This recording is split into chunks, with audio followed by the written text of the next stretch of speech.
চট্টগ্রামের পতেঙ্গায় প্রায় ৭০ লাখ টাকা মূল্যের ১৮৫ বোতল বিদেশি মদ জব্দ করেছে কোস্টগার্ড।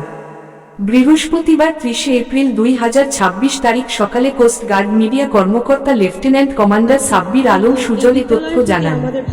তিনি বলেন, চট্টগ্রামের ইপিজেড থানাধীন আকমল আলী সুইচ গেট সংলগ্ন এলাকায় আজ ৩০ এপ্রিল ২০২৬ তারিখ বৃহস্পতিবার ভোর ৪টায় কোস্টগার্ড আউটপোস্ট পতেঙ্গা কর্তৃক গোপন সংবাদের ভিত্তিতে একটি বিশেষ অভিযান পরিচালনা করা হয়।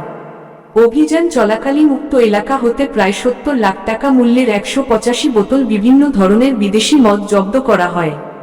এ সময় মাদক পাচারকারীরা কোস্টগার্ডের উপস্থিতি টের পেয়ে পালিয়ে যাওয়ায় কাউকে আটক করা সম্ভব হয়নি। জব্দকৃত বিদেশি মদের পরবর্তী আইনানুগ ব্যবস্থা গ্রহণের কার্যক্রম প্রক্রিয়াধীন রয়েছে। তিনি আরও বলেন, মাদকের ভয়াল থাবা থেকে তরুণ প্রজন্মকে রক্ষায় কোস্টগার্ড ভবিষ্যতেও এ ধরনের অভিযান অব্যাহত রাখবে।